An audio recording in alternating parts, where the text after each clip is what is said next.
We're going to go ahead with session 4, the Borderlands, the early years, and after Al Hurtado's talk, you now have a better idea of what the Borderlands were, in Bolton's mind at any rate. And to moderate the session, I asked yesterday, so I didn't give her much time to prepare, Beth Haas. So Beth, I will turn this over to you. Good, thank you. Well, I'm delighted to have this exciting afternoon panel following the even the more exciting one where we got interrupted, but great panels. Our first speaker is Ann Hyde from Colorado College. She's speaking on hard choices, mixed-race families, and strategies of acculturation in post-1848 North America. And Ann Hyde is W.H. Hockman Chair, a professor of history at Colorado College. She's been there for 19 years. She got her BA at Mount Holyoke, her PhD at UC Berkeley. And her books include An American Vision, 1991, was got an award for the best book award from the WHA, Western, and then the West in the History of the Nation. She wrote with Bill Deverell, Families, Empires, and Nations: A History of the West. She wrote and published with the University of Nebraska Press, and this fall. So I think this comes out of that latter book, or maybe a new project. So between that book and a new project is where she is. So we look forward to your talk, and why don't you begin, and I'll introduce each of you as you go up. I have, for the last quite some time, been working on this project on the early 19th century, and I traced these very interesting, complicated families through as a way to talk about the history of that period. And I got interested in what happened to their kids post-conquest. So this is really my own interest in that and following up on those families. And like everybody else, I want to thank Charles for arranging all this, and also the people who came to listen, who rushed back after lunch. I was late. And I'm also very grateful to the staff of the Bancroft Library, who really taught me how to be a researcher 20 years ago, so I'm very happy to be back doing this. My story today starts with some tragedies involving young men. One was a suicide that took place in 1870 when John Wilson, the son of California senator and a California woman, killed himself in an LA hotel. And even though his family had hired private tutors and sent him to fine Jesuit boarding schools, when he gambled, drank, and lost his family's trust. The other terrible event involved a murder 25 years earlier. John McLaughlin, the powerful leader who headed up the Columbia District for the Hudson's Bay Company, had to tell his wife Marguerite that their son had been murdered by his own men in 1842. Another son, Charles Bent, distraught over the horror of the Sand Creek Massacre, ran away from his family, the Bents of Bent's Fort and the Cheyenne of southern Colorado. He joined the Dog Soldiers and spent a season burning forts and settlements on the Central Plains before his parents received news of his death at the hands of government scouts. All scions of Western elite families, these young men also shared the cultural fact of having parents from different ancestral backgrounds. And as common practice in the 19th century, Euro-American men married into powerful local families and produced children who were linked to both cultures. Now, for all of these families, terrible deaths of sons provided stark proof of their failure as parents to provide for their children. But is this more than about a few tragic events? And what I really want to do is explore what happens to the very large group of mixed-race people in the North American West after the conquest of 1848, and specifically what happens to these very elite families. These are parents who have the advantages of education and wealth, how they handled family choices about their children. And there are several complex historical issues that are illuminated by these stories of parental failure. evolving attitudes toward race and the larger culture around them, shifts in ideas about what families were and what role children should play in them, the emotional family, the treasured child, etc. And then what the fine details of what it felt like to have conquest wave over you in the late 19th century. But first, we need to consider how much changed between the 1840s and the 1880s. The first thing to look at is how borders shift, and Alan Taylor already talked about this issue. Borders shifted from very vague imperial understandings to sharply drawn national lines. This is a map from the 1840s, and here's a map from 1890 from a U.S. history, U.S. geography text, and you can see the sharp national lines that appear in that period. The next thing we need to understand is the demographic significance of the fur trade. Looking carefully at the record, it seems that every male fur trapper, trader, explorer, government agent, soldier, and merchants who had dealings with native people in the 19th century also had relationships with women that resulted in children. How many people did this actually involve? We really don't know, and this is related to the question that came up after the last session, and this is a big hole in our knowledge about this time and place. We have one suspect number. Perhaps 3,000 men trapped and traded in the Rocky Mountain trade between 1810 and 1845. If we add in the Great Lakes, Mississippi and Missouri River trades, we might be talking about tens of thousands of people. If we add in the Arkansas River trade, the Buffalo hide trade, and the cattle industries of the Mexican North, we have a truly large number. That's as much as demographic number I get to is truly very large. But if we start considering the partners, extended families, and children, this is a big number. And these weren't just brief fur trade marriages. Women and men of various ethnicities formed lasting relationships, had children that they cared for and worried about. They give us a window into a different West that was far more intermingled and that lasted far longer than we've imagined. And here we have the classic picture of the white fur trapper and his native family. And part of the challenge is learning how to see this West, a region that was long populated by native and mixed-race people, as something more than an anomaly.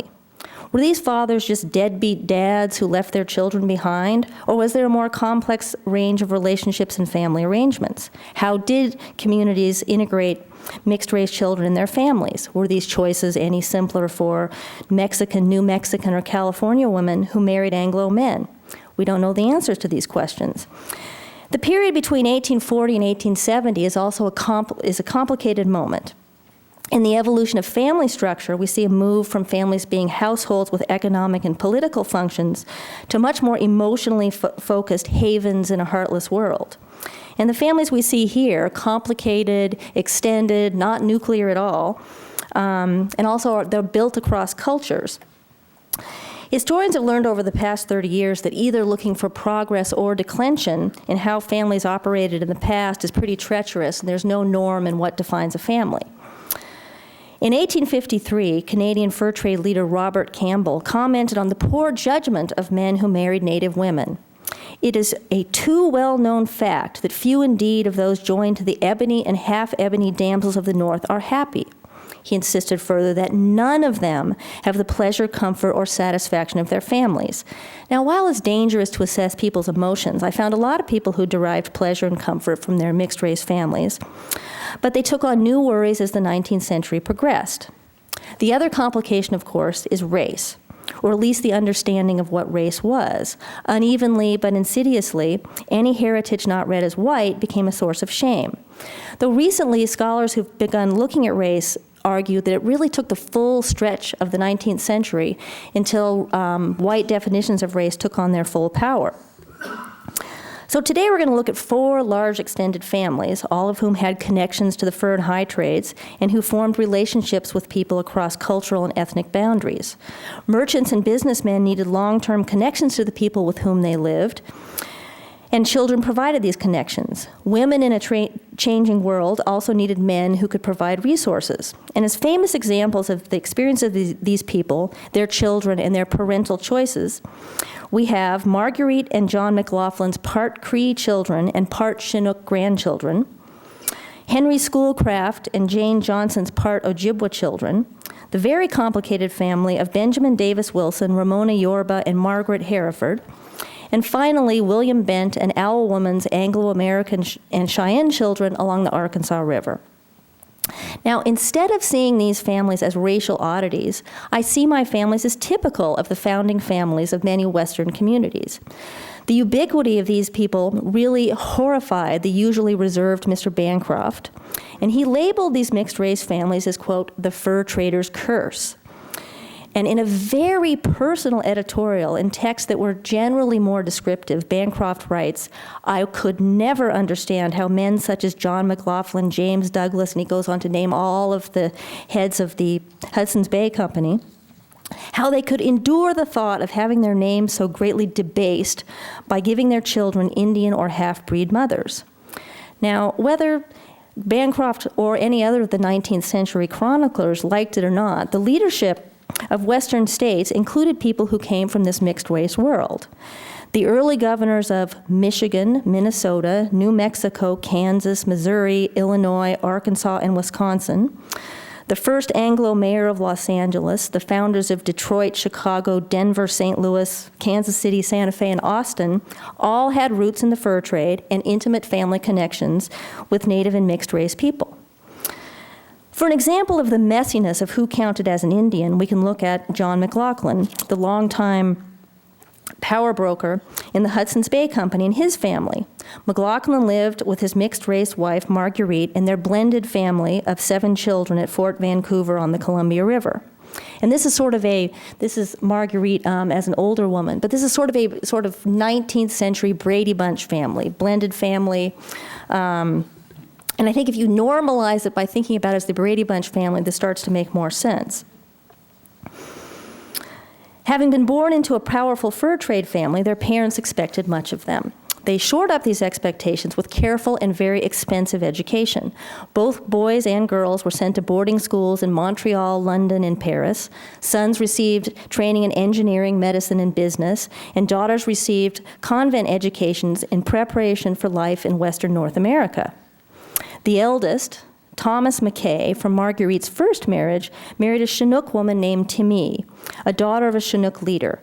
Their son, William Cameron McKay, was the hereditary chief of the Chinooks, and he lived in the fort with the McLaughlins until he went to school in New York in the 1840s. He received a medical degree from Willamette University and served as a reservation doctor for the Umatilla people. After Timmy's death, Thomas McKay married a mixed-race woman named Isabel Montour, who was the daughter of a Fort Vancouver trapper, and they had 5 children. And these children served as translators and Indian scouts during the Oregon Indian Wars. And the middle man in this picture is John McLaughlin's grandson. And the 2 men on either side of him are supposedly Modocs that he captured as part of a government campaign, but then they went and formed an Indian show in which they performed all of this together. So it's a sort of interesting mix of how they cobbled together a living. Male children had a hard time finding a place in the United States. Young John McLaughlin, who we heard about at the beginning, was killed by his own employees in a fight over native Tlingit women at Fort Stikine in 1842. In his account of this murder, H.H. Bancroft again had to editorialize about the situation, writing, I would rather be cursed than to mimic this man, John McLaughlin, who had such a vile copy of himself in the junior version. David McLaughlin, the youngest child, was sent to train for the Foreign Service in Paris, but he worked at Fort Vancouver with his father as a clerk. After his father's death in 1857, David went to British Columbia in hopes of finding gold. And somewhere on his travels, he met a woman named Annie Grizzly, a Kootenai woman, and married her in 1866. And technically, as this map demonstrates, their marriage was now illegal because of miscegenation laws aimed at blunting the cultural legacies of the fur trade had passed in Washington Territory. John and Marguerite's daughters had quite different experiences. In 1850, John and Marguerite's youngest daughter, Eloisa, married Daniel Harvey, the former manager of the Fort Vancouver farm, but now he was her father's business partner. And this is a photograph this is John McLaughlin and his two granddaughters, and it's sort of a creepy image. He has that sort of crazed Einstein look in his eyes. But the notion that we have a photograph of a man born in 1784 is really impressive. So it's a sort of ghostly image of McLaughlin. The girls married into Portland elite families, and they founded the Oregon Historical Society. One of the problems in tracking these families is the issue of the census. And U.S. Census forms between 1850 and 1880 have no category for mixed race people of native heritage. They were either counted as Indian or white, which makes it pretty hard to track exactly who married who. The sons, however, never married or married women labeled as Indian in the census. And of course, who among these children of the fur trade elite were happiest or most successful is pretty hard to say. Children like David McLaughlin's offspring, who remained well integrated into their family networks with their mother's native families, might have received immeasurable benefits and comforts, while children who, quote, blended into white society in the Pacific Northwest might have suffered from dislocation and not so subtle prejudices. We really don't know. Our next couple, Jane Johnson and Henry Schoolcraft, married in 1823 at Sault Ste. Marie, in what is now the Upper Peninsula of Michigan, where several generations of mixed-race people lived along the shores of the Great Lakes, working as a labor force in the fur trade. And this is a world few residents of the United States, then or now, knew existed. Jane's mother, Oshagush Kodanakwa, came from an elite Ojibwa family, and at the age of 14, she had a vision about marrying a white man, and she arranged a marriage with an Irish trader named John Johnston. John and Oshagush Kodanakwa, whom he renamed Susan, had 4 sons and 4 daughters and raised them in a bilingual household. As devout Protestants and good Ojibwas, their parents intended for them to take their places on the elite rungs of fur trade society. Their first daughter was born in 1800, and they named her the sound stars make when rushing through the sky, and also Jane, for John's much-loved older sister. And while the sons in this family went to Montreal to boarding school, Jane studied at home with her father and then went to Ireland to be educated and supervised by her Irish aunts. Now, when poor but ambitious Henry Schoolcraft arrived in Sault Ste. Marie in 1820, Jane Johnston had become an accomplished writer and housekeeper in both Anglo-American and Ojibwa eyes. Schoolcraft was a self-taught scientist and literary stylist, but in grim economic times, he hoped to find stable employment on a government salary. And after a couple of trips to the Great Lakes region, he decided that his economic future lay in the Indian service and his literary ambitions in recording native languages and stories. And like other native enthusiasts, he preferred native people who spoke English and who lived in houses with chairs, tables, and bookshelves. And he found those people living in John Johnston's household. Henry later described his relief when he wrote in July of 1821, quote, "I have in fact stumbled on the only family in Northwest America who could, in Indian lore, have acted as my guide, philosopher, and friend."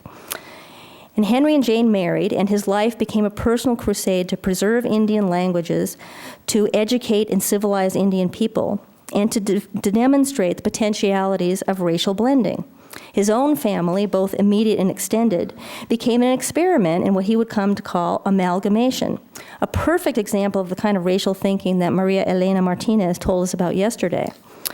Both parents worried about the challenges facing a mixed-race child after the birth of their first child, William Henry Schoolcraft. Jane hoped that the wealth and skills of her Ojibwa family could sustain her own children. However, when Henry Schoolcraft became part of the family, he represented the leading edge of a powerful settler society that saw even the Johnstons as shiftless and barbaric. Even with their proud lineage, education, and connections, few of them succeeded on Anglo-American terms. Henry remained optimistic that his own mixed-race children would have a different reception. They would, in his view, be seen as exotic and capable, a, quote, new American type, as he wrote hopefully in 1823. Little Willie unfortunately died early, but Janie and Johnston would survive to adulthood. In 1834, Jane and Henry moved to the larger community of Mackinac, and he wrote to Jane that summer expressing his fears that the children would, quote, come into contact with children of bad language and low manners. Even though his career was proving satisfying and lucrative as he became superintendent of all of Michigan's Indians in 1836, he couldn't protect his own children or his Ojibwa family. In 1840, Henry found himself without a government position for the first time in 2 decades, and he decided to move permanently to New York. Jane really resisted this move. And when the children entered seminary, Jenny entered a female seminary in Philadelphia, and Johnston attended the Round Hall School in Princeton, New Jersey, Jane was miserable. Henry told her to buck up, and in a letter written in 1839, he warned her, quote, "Without education, children grow up like beasts that perish." He explained that as parents, they had special responsibilities because their children were, quote, "not simply of unmixed blood." Soon after that exchange, Jane died unexpectedly while visiting her sister Charlotte in Canada. Henry insisted on burying her in Canada, and this is her gravestone, against Susan's wishes, who desperately wanted her daughter to rest in Sault Ste. Marie next to her father and her infant son. Henry inscribed Jane's mixed-race lineage on the large marble headstone, but also wrote in stone that she was carefully educated, of polished manners and true piety, fitted to adorn society. After her death, Jane's children rarely visited their Johnston family relatives. The grandchildren of John Johnston and Oshagush Kanakwa worked as teamsters, loggers, storekeepers, and servants in the upper Midwest. Henry Schoolcraft had higher ambitions for his children, and he continued to educate them and to find them connections in the Anglo world. And in the end, Jenny and Johnston may have done better if they'd been raised by their Ojibwa grandmother. Schoolcraft remarried in 1847 to a racist Southerner named Mary Howard, who loathed Henry's children. Jenny Schoolcraft finished school and moved to Washington, D.C., where her father was working on a great compendium to survey the status of all Native people in the greatly expanded United States that had taken shape in 1848. Ironically, this vast project was undertaken by 3 white men who all had mixed-race children: Schoolcraft, Seth Eastman, Army officer and artist of Indian America, and Henry Sibley, who had once worked for Susan Johnston as a storekeeper and was now governor of Minnesota. While he worked on the Great Tomes, Schoolcraft employed his entire family. Jenny Schoolcraft, blonde and accomplished, worked as a copyist. She never married.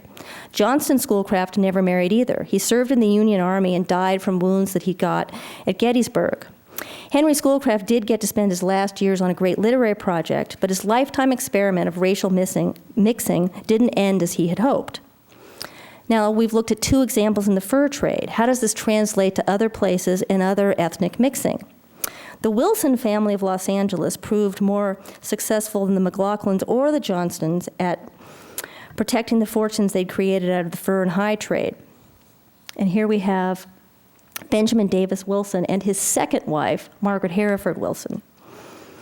Benjamin Davis Wilson, a former fur trader turned landowner, arrived in Southern California in 1841.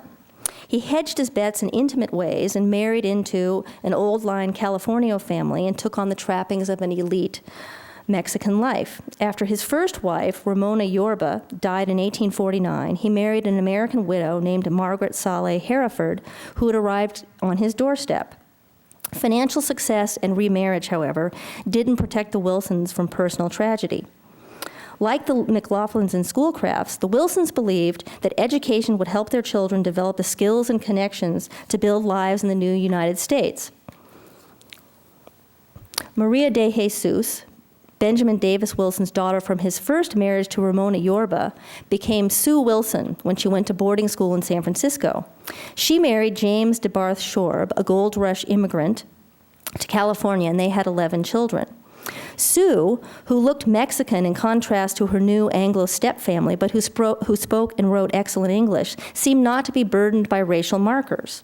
Her father's status and her husband's financial success allowed Sue and her children to move easily into the upper-class world of wealthy Southern Californians, but also retain their ties to the California Yorba family through names and godparenting.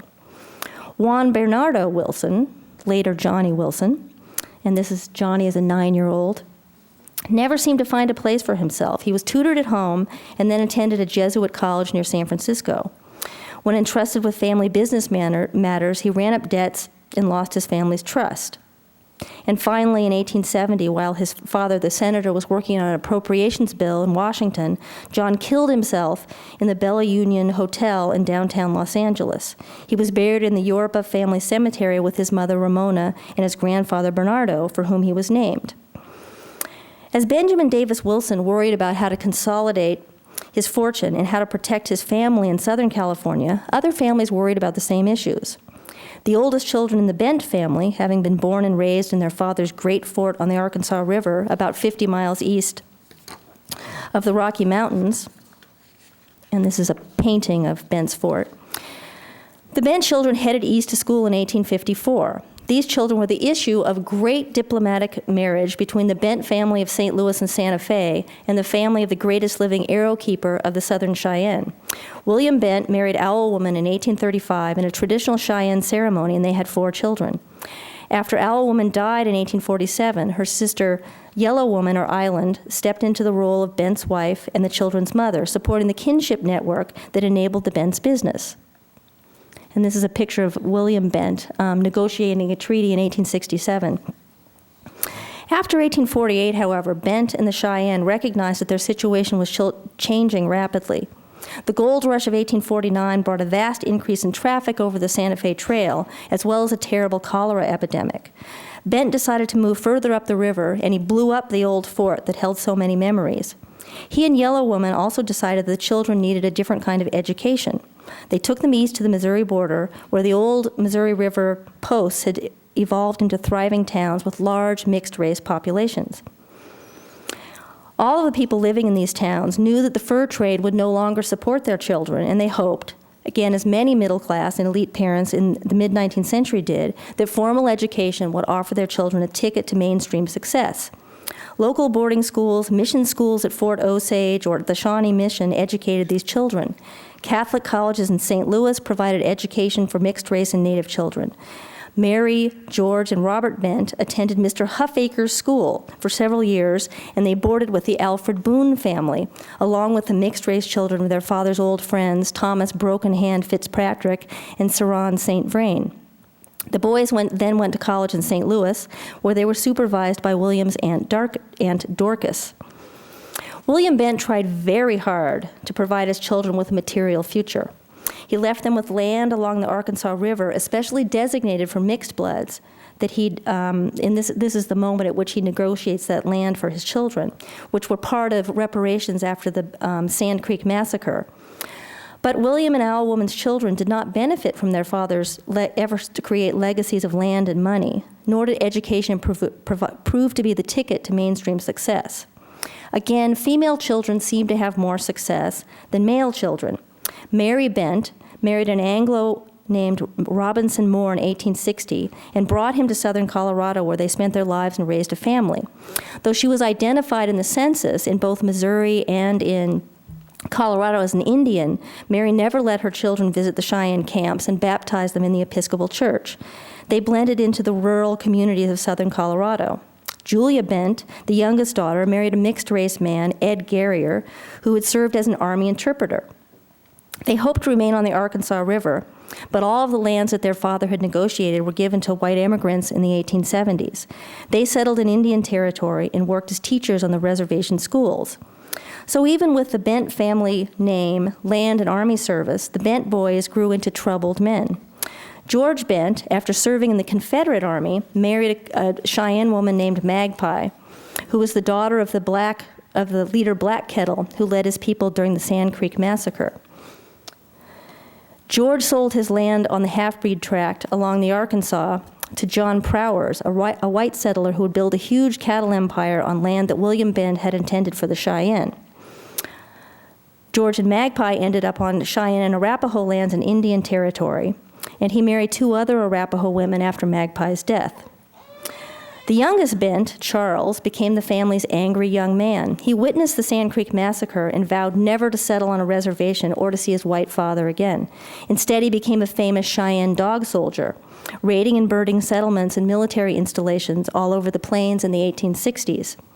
The, quote, mongrel son of William Bent, as he was described in many newspaper reports, became a frightening name in articles that described the violent chaos of those years.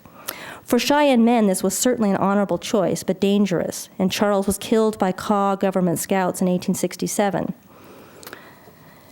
Whether they spoke English, went to college, owned land, or had influential friends didn't seem to matter. The Bent children were labeled and recognized as Indian and thus couldn't become settlers or pioneers, the same lesson the McLaughlin children had learned in Oregon. They had families and communities and heritages in Indian territory, but they never had the same choices that their fathers and mothers had enjoyed about where to name and who to marry. When B.D. Wilson and Ramona Yorba or Jane Johnston and Henry Schoolcraft chose to create families, they lived in a time and place in which mixed-race people had not yet been categorized.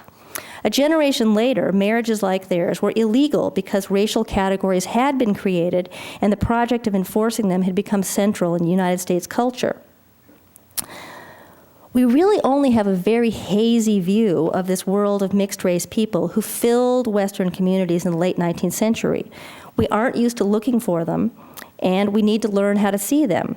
My depiction of some families and my argument that they represented a common model really isn't enough here. Much work has been done on individual families, individual communities, but we have no good idea of the scale of this mingled world that can't simply have disappeared with conquest. We need to stop sketching these people and start counting and delineating a more accurate view. This isn't easy. The census and other government records deliberately erase mixed-race people. Now, despite my early disparaging remarks about Mr. Bancroft, his texts and the materials that he used to write them offer some possibilities. Because he worried so much about the threat mixed-race people posed, like many other 19th century chroniclers, he highlights them accidentally.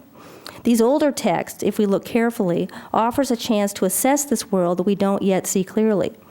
This would help us understand the optimism parents felt when they formed families, and also the despair they felt when they failed at the charge they had as parents to provide family connections and material support for their children. And these choices which left sons lying dead and daughters adrift in unfamiliar cultures. Thank you.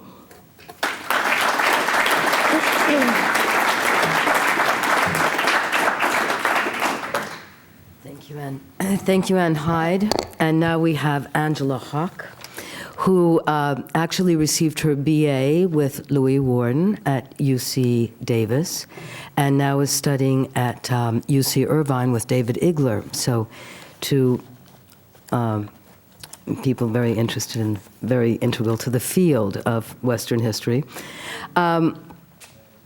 She has been funded by the UC Pacific Rim Research Program and spent the year 2008-2009 researching her dissertation project in California, in British Columbia, and in Eastern Australia. Her dissertation title is Madness, Mining, and Migration in the Pacific World, 1848 to 1900. It examines the history of psychiatry, immigration in a transnational Pacific context. Thank you. She's originally from Stockton, so she's integral to the gold rush history. So first of all, I would like to say just what an absolute pleasure it is for me to be here among such a fabulous group of scholars and celebrating the sesquicentennial of the Bancroft. I'm very thankful for the opportunity. Second, just a short preface related to coming from Stockton and my topic. Mark Twain wrote in 1871, "Stockton has no miners anymore and no celebrity except as being the place where the state insane asylum is located.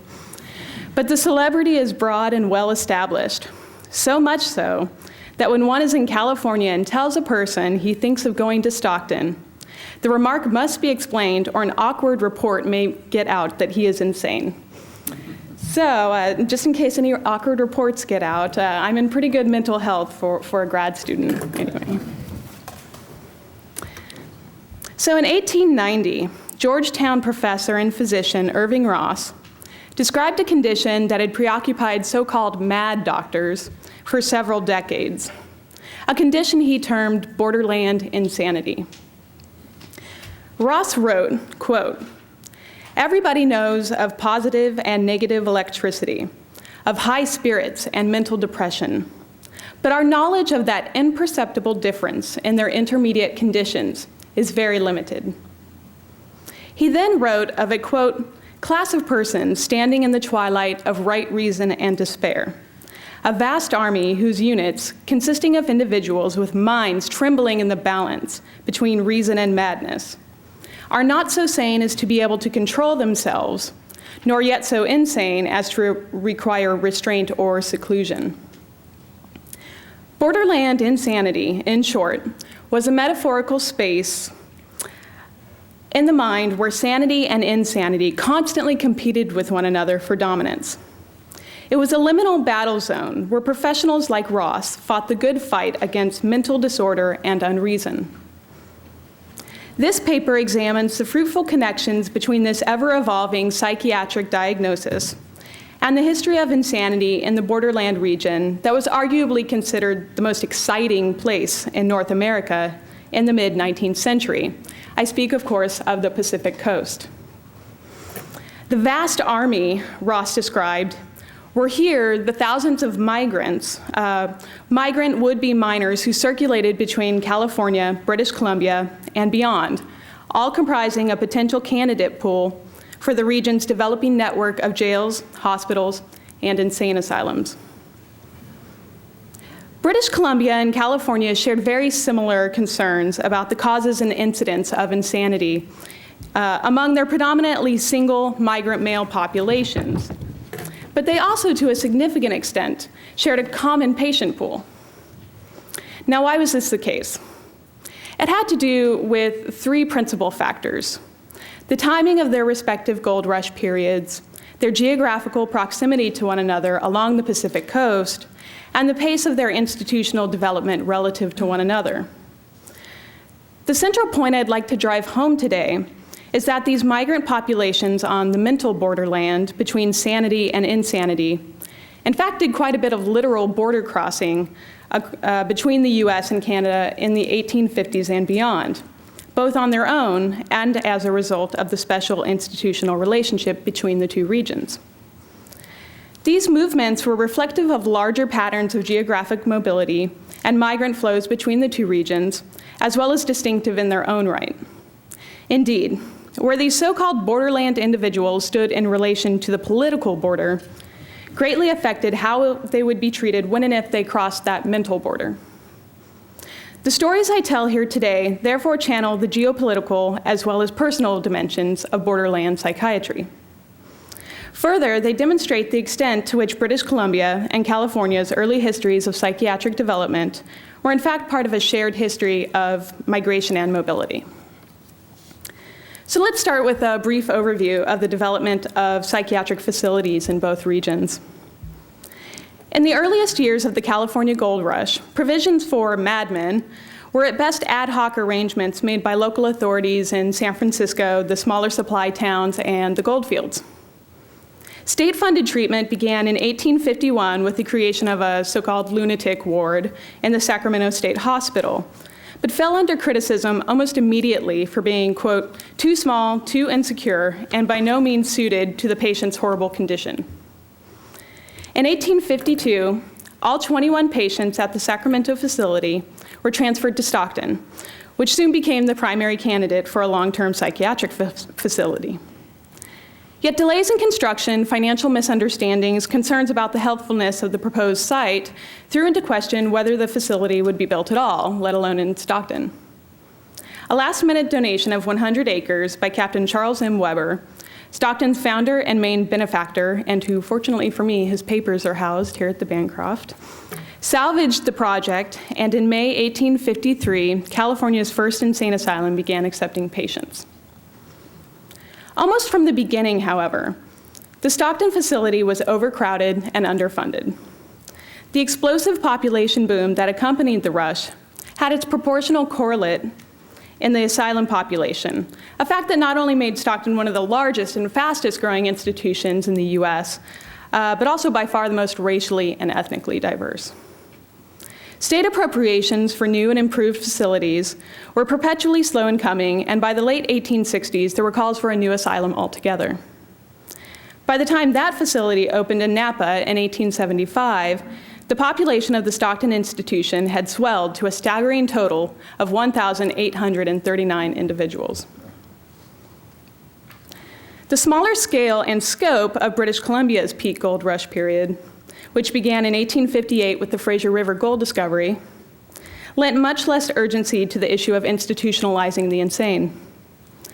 However, the rapid population influx into the port city of Victoria and the upcountry mining districts did draw attention to the issue of insanity and the best means for dealing with it in the absence of an asylum. Individuals exhibiting erratic but apparently harmless behaviors were usually either allowed to roam freely or channeled into the jails of Victoria or New Westminster. Occasionally, however, there were individuals whose behaviors were considered either so extreme or dangerous as to constitute an undue burden on the colony. In these cases, authorities generally pursued one of two measures. The first was, if possible, to return the patient to his or her, but rarely her, home country, which in British Columbia was usually either Britain or the US. The second measure, employed only rarely, was to arrange for the individual's treatment at the nearest asylum, which was, in fact, Stockton, over 800 miles away. These strategies of accommodation for the insane remained in place until British Columbia became a province in 1871, at which point the provincial legislature began taking steps to constructing their own asylum. The result of these efforts, the New Westminster Asylum was established finally in 1878. In this short narrative of institutional development, I've already alluded to some of the key connections between British Columbia and California with respect to psychiatry and migrant patient populations. Let me now make those connections more explicit and personal. First, the mining discoveries and subsequent population booms of California and British Columbia created the conditions for the relatively easy mobility of so-called lunatic individuals. During the Fraser River and Caribou rushes, there were numerous known and likely crossovers from the US into British Columbia of persons considered susceptible to insanity or already insane. Included in the latter group was a man named James Brown, better known as Scotty. Scotty's first known encounter with Gold Country authorities came in 1855, when he was arrested in San Francisco upon being found, quote, wandering in the streets in an insane condition, unquote, and constantly asserting that he was, quote, not a know-nothing, but that the know-nothings were determined to take his life. Judged insane from his habitual drinking and sent to Stockton, Scotty spent the next 3 years at the asylum caught up in a cycle of escape, recapture, discharge, and release. Therefore, when Scotty escaped once again from the asylum in March of 1858, there was probably nothing to immediately differentiate it from any of his previous departures.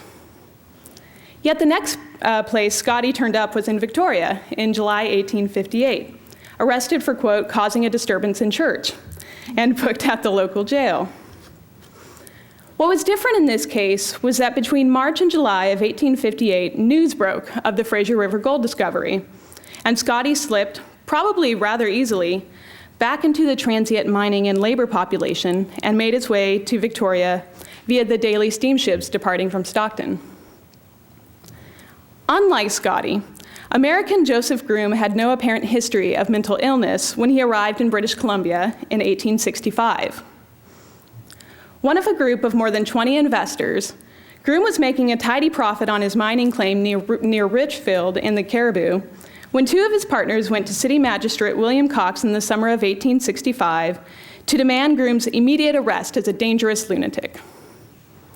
Upon hearing this news, Groom reportedly only confirmed the diagnosis by forcing himself into Cox's home and threatening to kill him.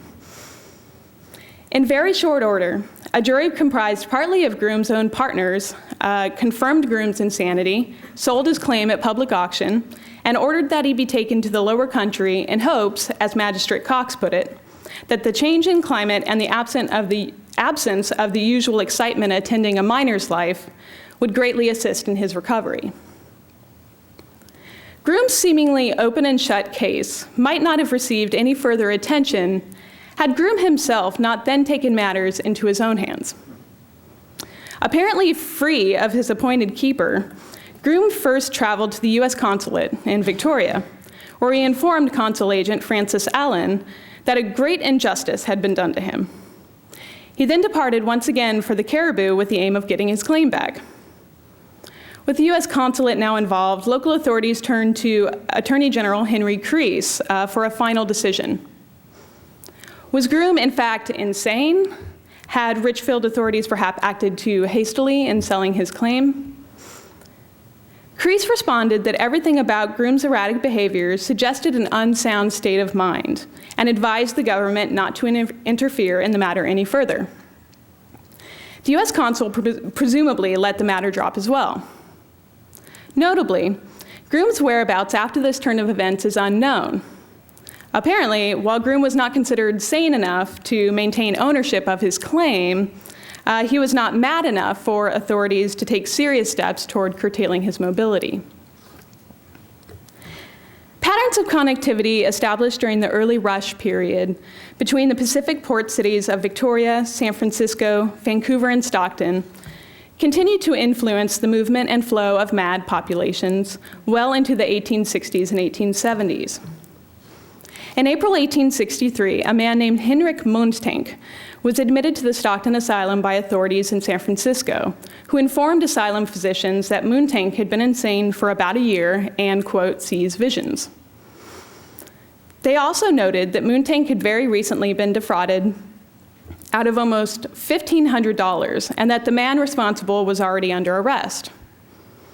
What authorities did not tell the asylum, however, was that this crime had in fact taken place in Victoria, in a hotel in Victoria.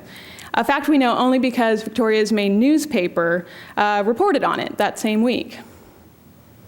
The colonists also reported occasionally on the experiences of former residents of Victoria living in California, including those whose infractions eventually landed them in the asylum. One such individual was a man named Thomas Golden. En route to San Francisco from Victoria in 1871, Golden brought the steamship Prince Alfred to a halt after suddenly jumping overboard. Retrieved and taken back on board a, quote, wetter and wiser man, unquote, Golden caused no further trouble on the voyage. His behavior in California, however, was apparently not much improved, for the colonists printed a brief article the following year stating that Golden had been sent to the Stockton Asylum for treatment, a fact corroborated by the asylum's patient records. Once again, what is particularly intriguing about these cases, aside from the mere fact of their transnational dimension, is that despite their erratic and even, in some contexts, certifiably insane behavior, these individuals enjoyed a certain freedom of movement across regional and even national borders. This speaks both to the relatively unregulated character of national immigration during this period, as well as the highly integrated nature of the Pacific Coast region as a whole.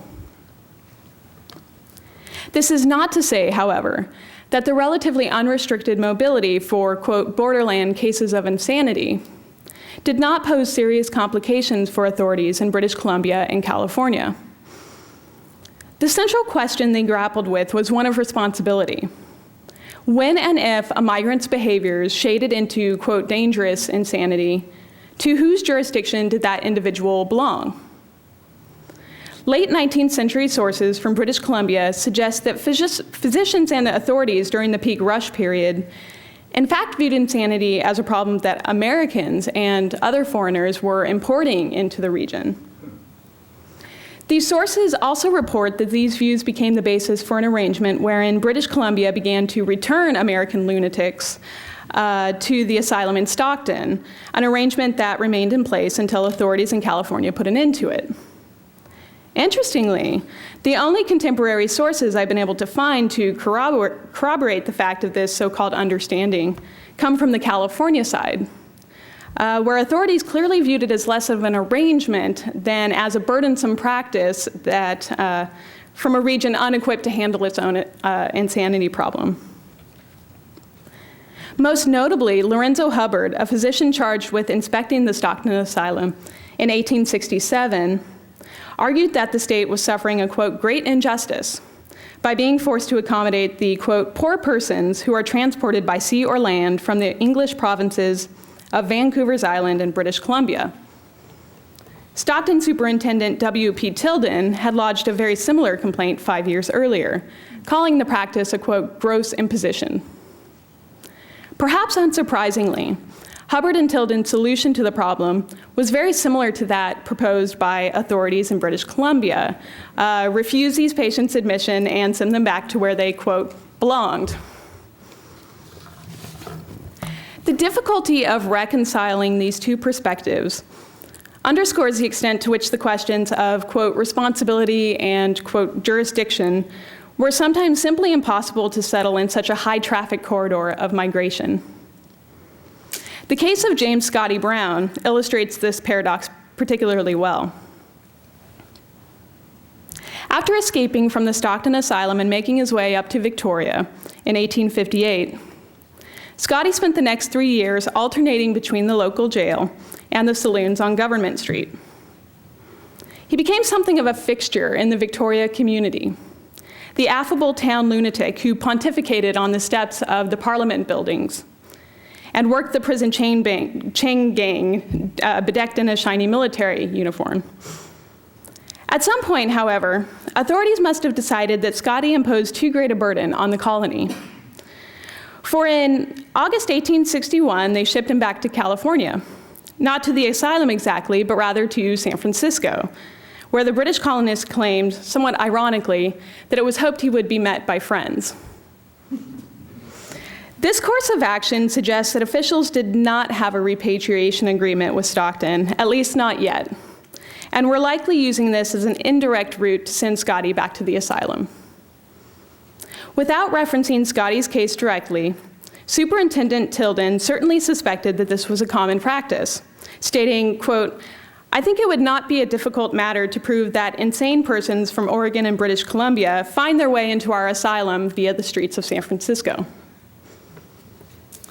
But Scotty's case begs the question, how many of the patients that Tilden described were in fact true foreign imports? How many had in fact begun their journey in the gold fields of California and continued on to Oregon and Canada? Where did the cycle of mobility begin and end? Secondary sources in British Columbia indicate that the impasse between the two regions was at least partially resolved by the colonies of Vancouver Island and British Columbia agreeing to pay the cost of maintenance for any patients they shipped to the asylum. If this was the case, however, it does not appear to have happened very frequently. There are no references to such an agreement in California sources, nor many primary sources to substantiate the claim on the Canadian side. The main exception involves a case that has been credited as an impetus to the construction of an asylum in British Columbia. In May 1870, Dr. John Ashe of Victoria reported to the Colonial Secretary of British Columbia that, quote, 2 women were found in the middle of the night in the streets of Victoria, raving mad, unquote, and conveyed straight away to the jail. Ashe further explained that the 2 women, Jane and Margaret Mills, were sisters who kept a little school in Victoria and who were industrious, worthy people of excellent character. Jane, it turns out, was not herself insane, but rather served as a doting nursemaid to her afflicted younger sister. As British Columbia scholar Adele Perry has argued, the privileged race and class status of the Mills sisters clearly influenced Ashe's proposal to the Colonial Secretary, which was that the government take charge of Margaret's care and pay for her transportation and maintenance costs at the Stockton Asylum.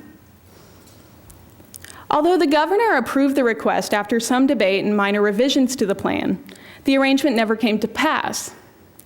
An exasperated Dr. Ashe wrote back to the Colonial Secretary to inform him that due to the, quote, mistaken affection of Jane and Margaret's other sister, Catherine, the arrangement had been thwarted.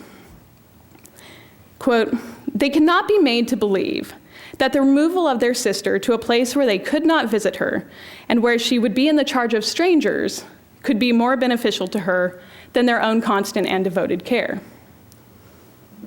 In this remarkable turn of events, while the government stood poised to arrange and financially support the long-term care of a so-called mad woman, the family of the individual involved pointed out a very simple yet compelling fact.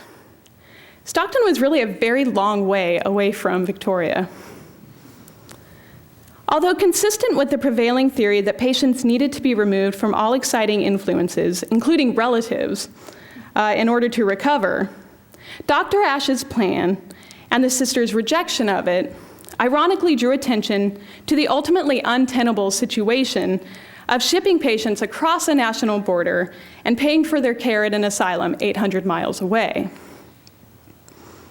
Indeed, within the next year, coincident with British Columbia's admission into Confederation, Victoria officials converted the Royal Hospital into a temporary provincial asylum in order to be able to better accommodate female patients specifically. The Mills sisters had made their point.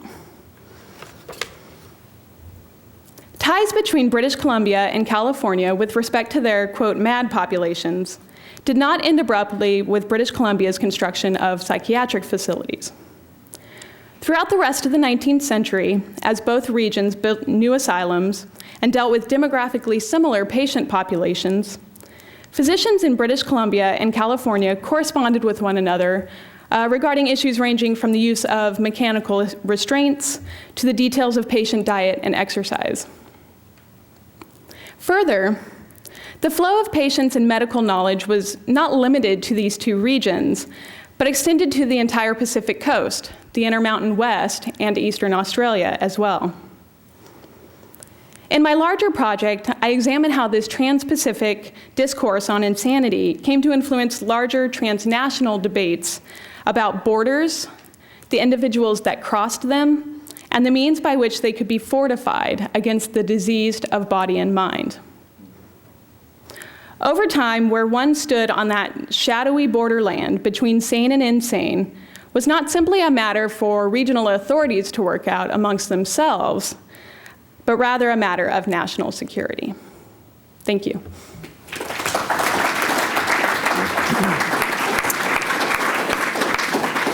Thank you, Angela.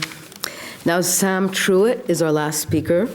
He's an associate professor at the University of New Mexico, where he teaches classes in Borderlands, environmental, and transnational history with a focus on the U.S. West and Mexico. He's the author of Fugitive Landscapes, The Forgotten History of the U.S.-Mexico Borderlands, 2006 from Yale, and co-editor of Continental Crossroads, Remapping U.S.-Mexico Borderlands History.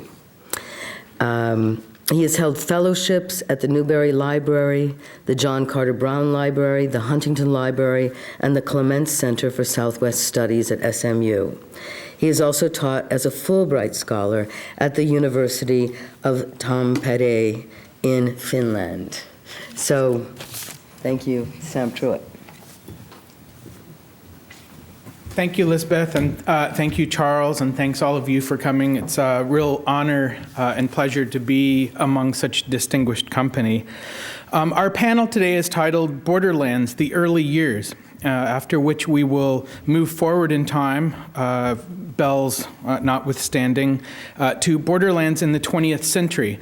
As a Borderlands historian with interests in both earlier and later centuries, part of my goal today is to challenge this distinction. Early Borderlands historians and later Borderlands historians often act as if they come from different countries. One country primarily concerns itself with encounters among empires and Indians in a world before the nation state, and the other concerns itself primarily with border crossings related to nation states and their various national and ethnic communities. Both fly versions of the same Borderlands flag.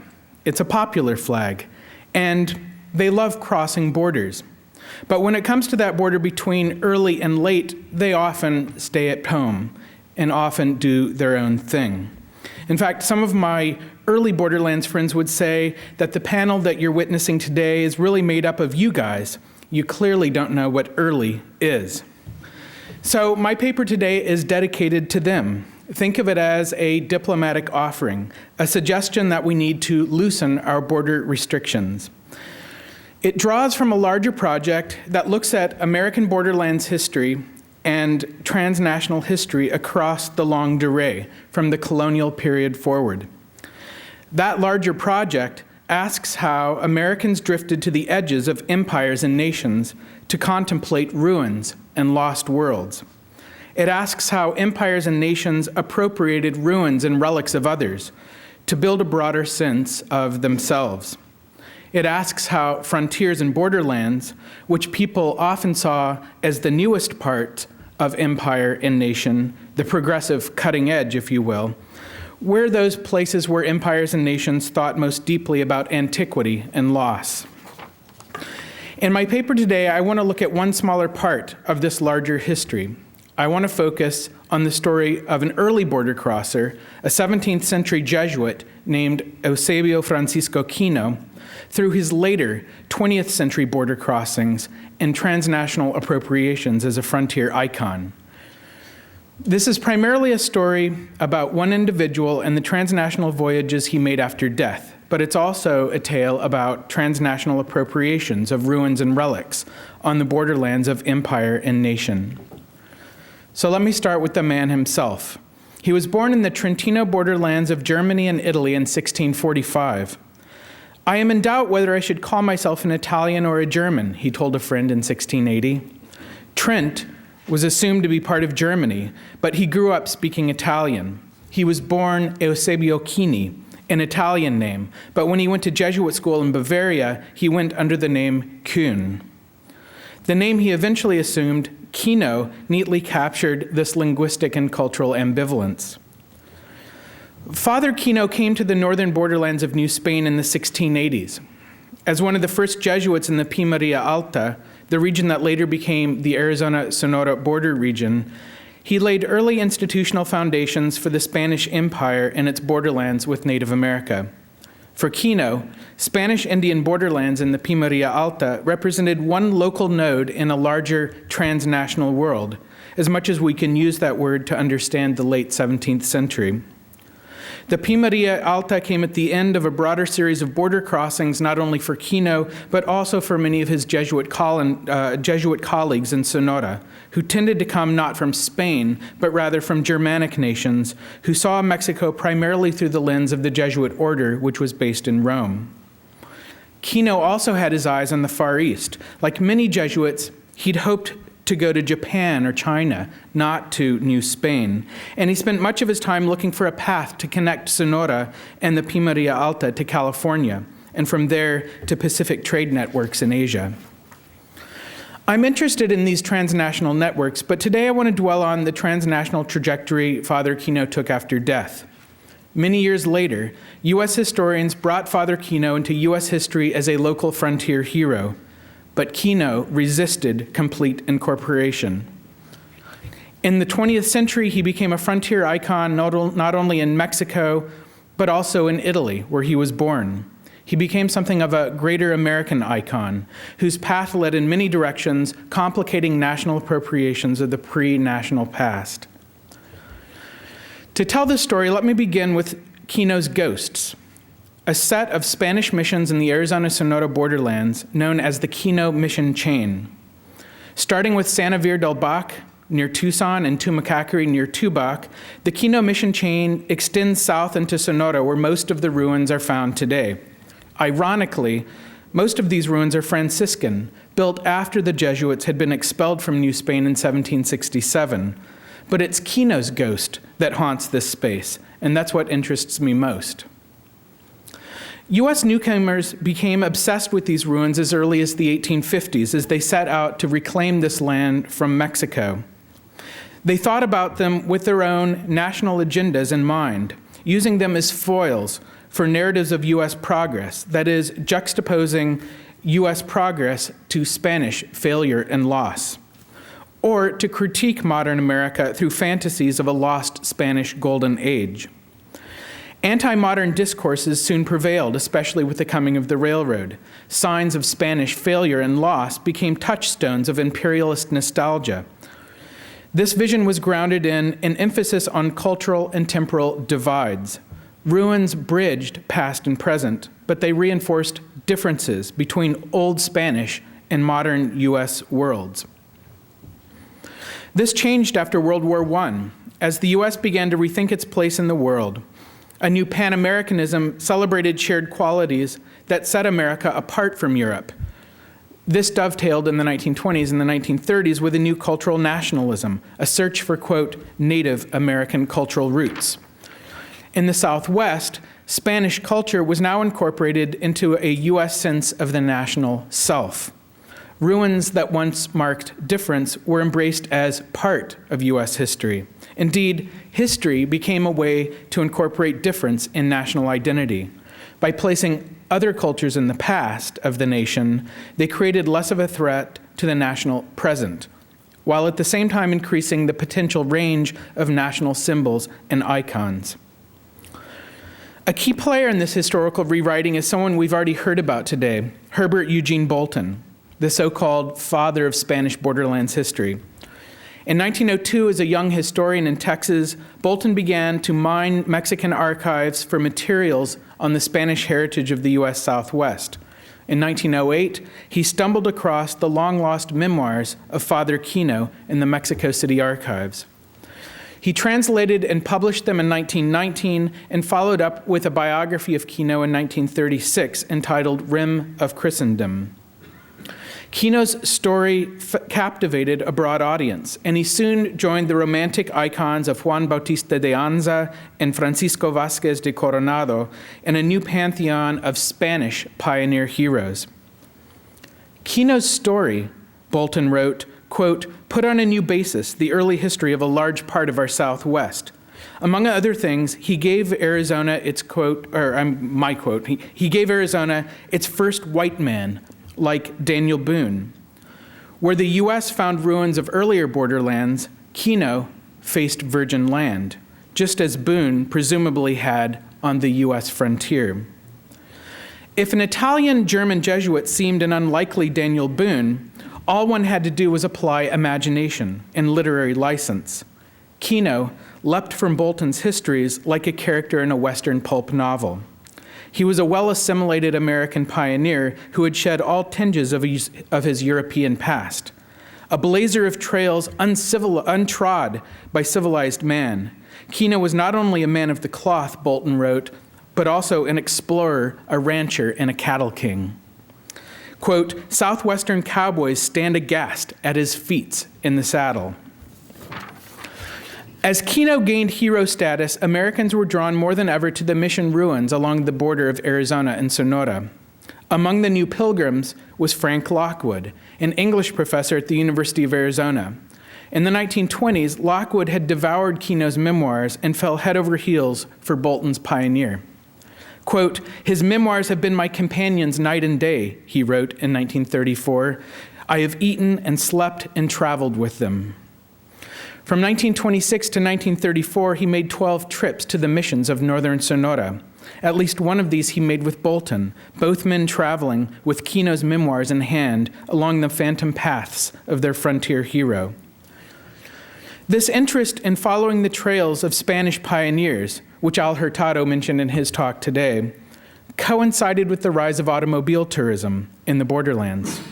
Cars let professors keep up with heroes. They only walked when they had to, while travel guides, road logs, and highways gave other travelers access and gave boosters new ways to repackage the region. In fact, it's telling, I think, that Lockwood first described Kino's trail in Touring Topics, the magazine of the Automobile Club of Southern California. In his essay, When Kino Led the Way to California, Kino gained fresh significance. The teleology of U.S. expansion, inflected by the gasoline engine, turned this blazer of Spanish roads into a distinctly Southwestern hero. But Kino's roads also led south to north, and this also mattered in the 1920s. In 1928, Frank Lockwood took Sonora Governor Fausto Topete and Arizona Governor George Hunt on a tour of the Kino mission chain. Lockwood hoped to ease border crossings and improve roads between the various mission sites. This transnational initiative, he argued, quote, draw the two states together in the friendly intimacy they had enjoyed in Kino's day. It might also open up new frontiers, for as one participant in the 1928 tour wrote, quote, "The country to the mission loop is the richest farming, mineral, and cattle section in Arizona and Sonora."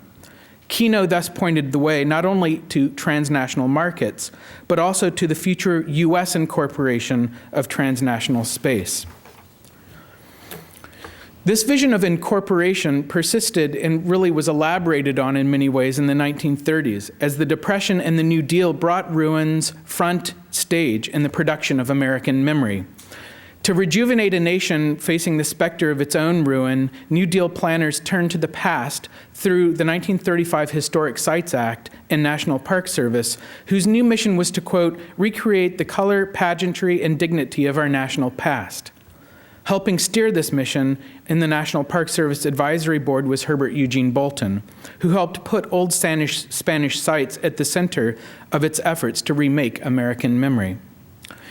In this context, the New Deal state turned to Kino's mission chain in 1935 as a Park Service team gathered data to restore Tumacacori Mission near Tubac, Arizona. Among the team's leaders was Arthur Woodward, a former Bolton student at Berkeley who drove south to Sonora on the roads that Lockwood and Bolton took in the 1920s.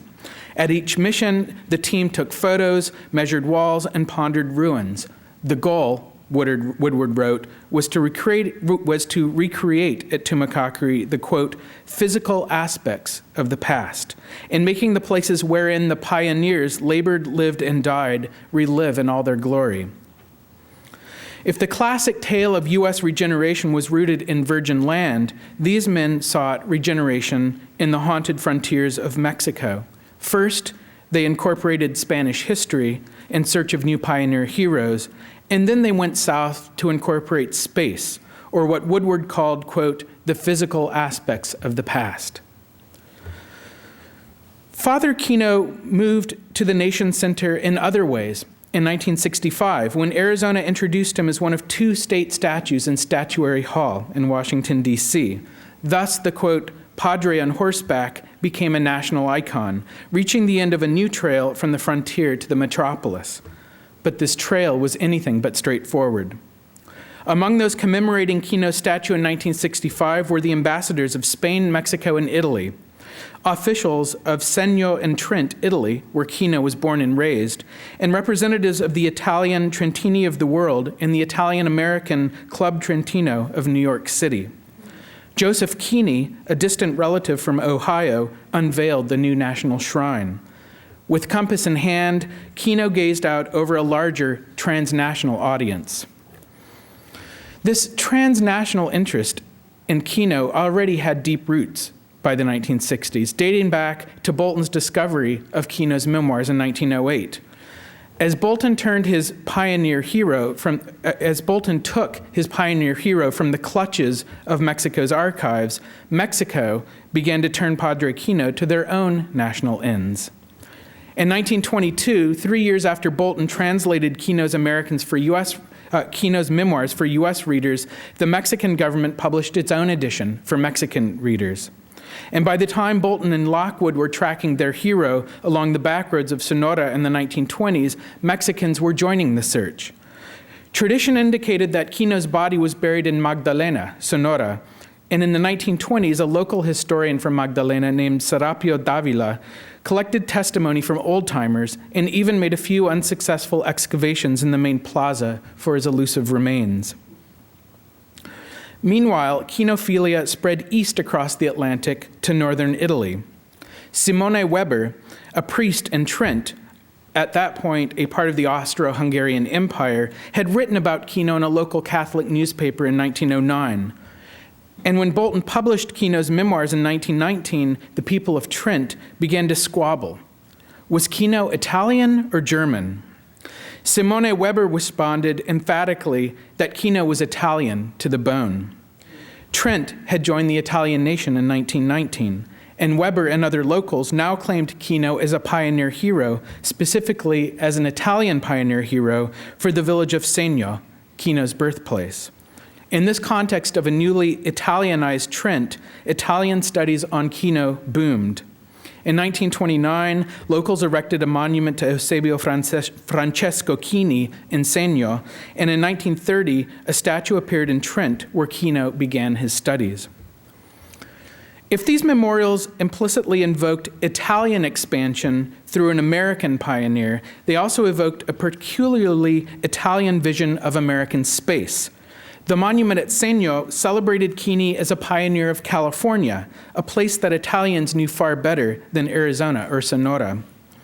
Meanwhile, the statue at Trent depicted Quetzalcoatl, to commemorate, as the inscription said, Toltec and Aztec civilizations. In this compression of American space, ghosts of one wayward son, Eusebio Francesco Kini, came to represent the ghosts of America at large. Thus, Kino's journey was anything but straightforward. It cut across borders and meant different things to different people. The U.S. had annexed space and memory from other nations, but in the end, this incorporative project would have unexpected consequences. Stories meant to end with the nation instead veered into uncharted territory. One leg of this voyage led back to the ghost landscapes of northern Mexico. When the U.S. canonized Kino in Statuary Hall in 1965, Mexico took notice. President Gustavo Díaz Ordaz assembled a binational team to find Kino's mortal remains, which he insisted would, quote, be of value to Mexico. In Magdalena, they interviewed locals and dug through archives, finding, among other things, the plans of Serapio Dávila's failed 1930 expedition. Among those who took a keen interest in the search were the Archdiocese of Sonora, of Hermosillo, Sonora's director of tourism, and Magdalena entrepreneurs, who saw economic opportunity in the commemoration of Kino's grave, just as residents of Segno in northern Italy saw economic and ideological opportunities in the celebration of Kino's birthplace. Unlike earlier expeditions, this one succeeded, and its success speaks once again to the unexpected consequences of cultural incorporation. Most of the early expeditions or excavations in Magdalena had focused on Magdalena's church, which scholars assumed had been built on the ruins of Kino's long-lost chapel. But then U.S. members of the team brought some 19th century relics of empire to the table. The first was a sketch of Magdalena made by John Russell Bartlett in 1851 when he came to map the new U.S.-Mexico border. The second was a sketch by the Frenchman Alphonse Pinart from 1879, before he skipped town with part of the church archives, which he sold to the U.S. collector Hubert Howe Bancroft. As Mexican archaeologist Jorge Olivera later recalled, when the expedition team put the sketches together, they made out a small building in ruins. This building had not only disappeared from Magdalena, but also from local memory. It was after mapping this ghost onto Mexican space that the team found the spot where Kino's remains were located. One reading of this tale might emphasize the role that imperial knowledge played in the production of nationalist geographies, but this would fail to capture the full significance of Kino's ghosts. The story also exposes, I'd argue, the instabilities of national history, as one nation plunders another for relics of a usable past, only to have that plunder used by another for different national ends. It's also a story about locals, turning both imperial and national knowledge to their own local ends. After Kino was uncovered, a crypt was built to hold his bones, and locals proudly changed the name of their town to Magdalena de Kino. In 1987, to commemorate the tricentennial of Kino's arrival, the Mexican sculptor Julián Martínez cast 3 statues of a rugged Kino on horseback. If the statue embodied the primitive youth befitting a first white man, that enduring icon of national history in America, it also ultimately depicted a local hero, for the 3 statues went not to state or national or state capitals, but rather to 3 local frontier towns, Tucson, Magdalena, and Segno. Thus, Kino's journey to the center of the nation was paralleled by another journey, one that was more transnational and more local. Mexico and Italy followed the U.S. lead in making Kino a national icon, but the local meanings that people took from this icon varied widely. Italians today use Kino to promote tours of the region where he lived and to expand their pantheon of heroes as the US did in the 1930s. Quote, "He's the only Italian among the founding fathers and pioneers of the United States," boasts Italy's Cultural Association of Padre Eusebio F. Chini. Italians, Americans, and Mexicans all continue to celebrate Kino today as a masculine pioneer hero. Italians often refer to him as Il Cowboy Gesuiti, and the archaeologist Jorge Oliveira wrote about his excavation, among other things, how robust his chest was and what a manly appearance he must have had in life. But in Mexico and Italy, folks are also more likely to take off the chaps and the cowboy hat and put his black robes back on. Kino was, quote, "modest, humble, ascetic, and gentle, a medieval type, disciplined, self-sufficient, and mystical," one Mexican assured young readers.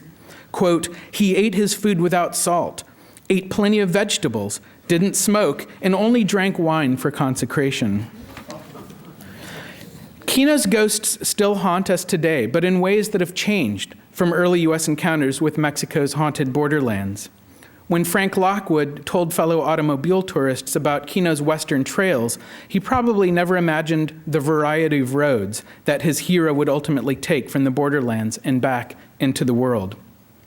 It was a journey that started out with U.S. dreams of crossing borders and incorporating and appropriating Mexican space and memory. Residents of one borderlands reached across time to take stories of another borderlands and use them to their own advantage. But the border crossing icon they unleashed took on a transnational life of his own, drifting from place to place, taking on new meanings. It was as if America itself had been set adrift, forced to chart a new course through the uncertain waters of the world at large. Thank you.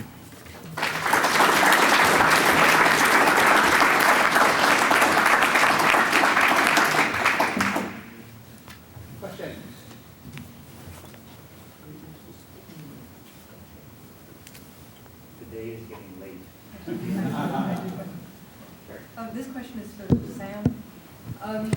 So, could you say a little bit more? Oh, sorry. No, sorry. Okay. Could you say a little bit more about not the Oliveri monuments, but the previous monuments that you were talking about to Kino, the statues to Kino? Were there different designs submitted? Yeah, there were different, well, there are actually a couple of different series of Kino monuments that were cast. And the ones I focused on here are ones that were cast in the 1980s, and those went to different sort of local areas. Julian Martinez had, I believe, well, I can't remember exact, there was one set done in the 1960s, and then there was another set done in the 1980s. I don't know that, I don't think there was necessarily a competition. But I think that one of the things, if I'm remembering correctly, that Julian Martinez felt when he cast the first Kino was that he wasn't rugged enough, and he had to remake him to be, to fit more of that idea of the pioneer hero. And there were other, commemorations as well, but those are the main statues, and I don't have much more. I just wondered if what alternative options there may have been. Right. And rather than having him on horseback, yes, for example. Yes. Yeah, I don't know about the other options. I only know what eventually kind of came out at the other end. Yeah. All right. I think we had one down here. Hello. This is a question for Anne Hyde, and I love the way you put the sort of this erasure of the mingled worlds of the trappers and their Indian spouses and their children and grandchildren, whatever. It would seem to me, as a sociolinguist, that there's a lot of evidence for bilinguals and mixing of languages. So I'm wondering if that's something that's recoverable at all through the research that you've seen. Is there evidence for usage of English and the other languages that the people were mixing or marrying into, I guess? Well, one of the things to figure out is to think about what kinds of language develops at a place like Bentsford or Fort Vancouver, where there are a whole lot of languages spoken, but people do have to figure out some sort of local patois. And was that sign language? Was it, who knows? There are lots of descriptions of that, but it's always sort of this disparaging, no one could speak any proper languages stuff. But that's, tracking that would be really interesting.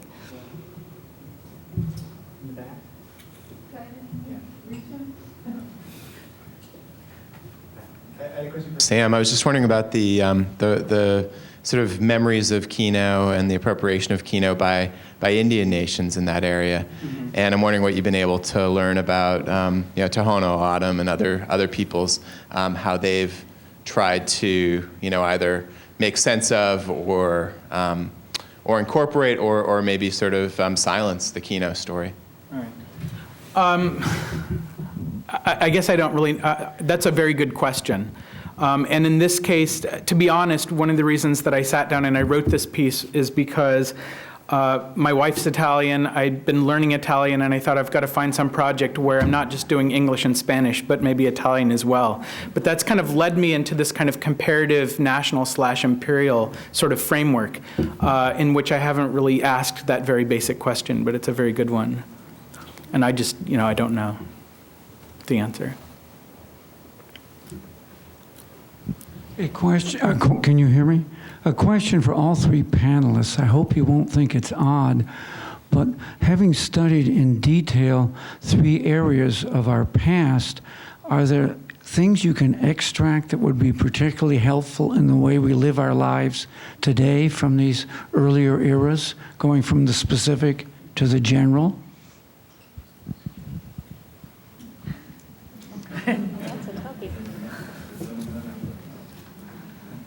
We could save a lot of money on the census if we got rid of all the racial categories. I mean, you could think about what would happen if we stopped categorizing everybody quite so much, or watching shifting in the census to think about, it's such an unstable category. Every year the census has different categories, so it ends up being meaningless. And I think that's interesting, that we take this so seriously, and so much money rides on who gets counted as what, and it's not a very stable category, which I think is interesting. So that's the best answer I can think of right now.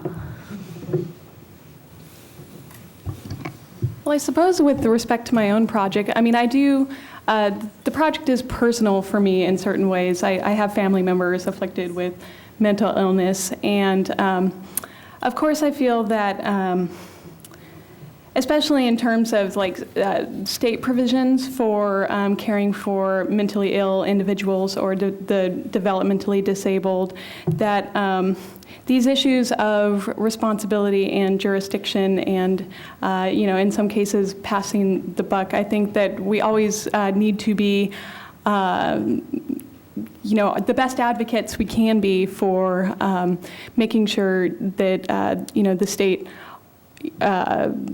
always has, these provisions for really supporting these marginalized populations. So advocacy, I guess, is my answer.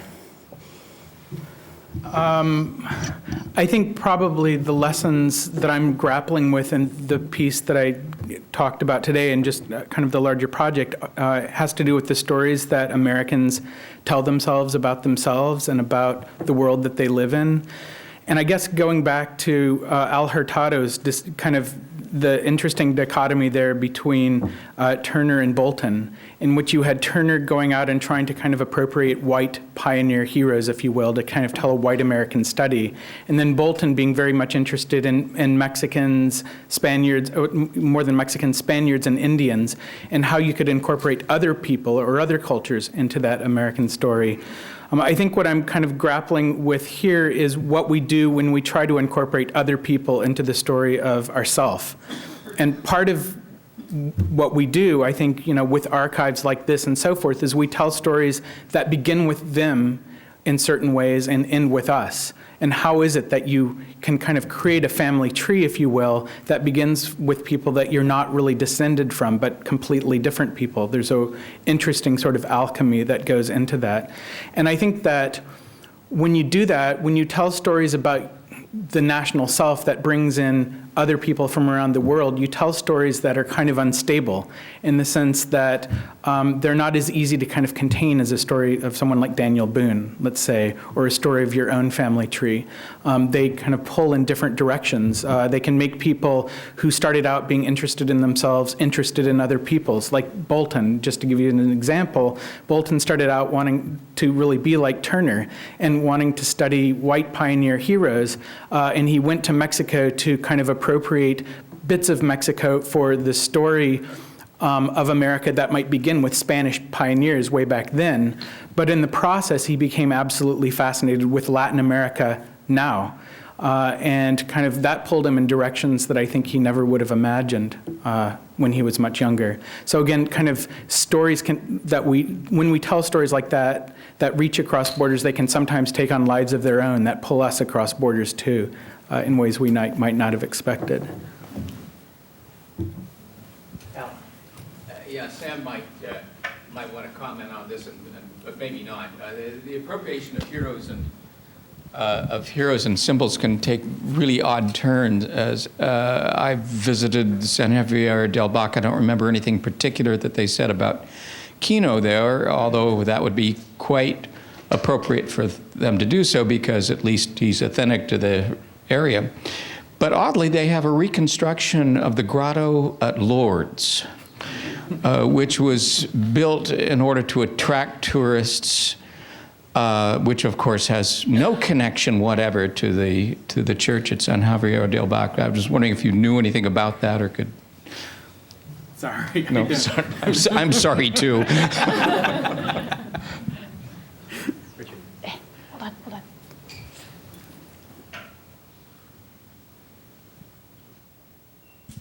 And your story about the Bents, and then talking about Schoolcraft and the Johnstons, have you looked very much at the treaties as a way in which, for much of the mid-19th century, they end up being this sort of settling up largely about how people of mixed descent extract money from the United States because of their Indian ancestry, and at the same time both exploit and cement connections with Indian relatives? Because the more I look at those treaties, the more they're really about a whole series of mixed descent intermediaries who are all over the place in them.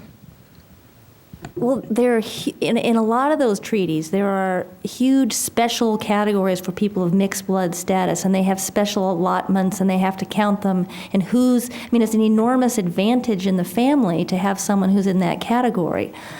So again, who's what in what period, but that doesn't seem to last into the 20th century, the sort of labeling of people as being sort of part of the half-breed allotments that kind of ends in the 19th century. But tracking those people, we lose their names too, and that's really what I think needs to be done now, is to sort of look at those families and trace them a little bit further and see what happens. But the U.S. government is perfectly aware of this, and so are Native people, and they take big advantage of it. I think the problem in the treaties becomes hard to say who the U.S. government is and who the Native peoples are, because they're both mixed blood people. Right. On both sides. Yeah. Just two footnotes again on Sam's paper. We published, our last keepsake that we published was California as an island. The last keepsake was California as an island. And in fact, the last map in it, from French map of 1705, is based on Father Kino's 1701 expedition to the top of Baja California, where he proved that in fact Baja California was a peninsula. Although it wasn't until 1747 that the King of Spain issued a decree saying, yes, California is a peninsula. And then the other thing is that thanks to Teresa Salazar, about a year ago, not quite a year ago, we were able to acquire Father Kino's first report on his mission, mission activity in the Pimeria Alta.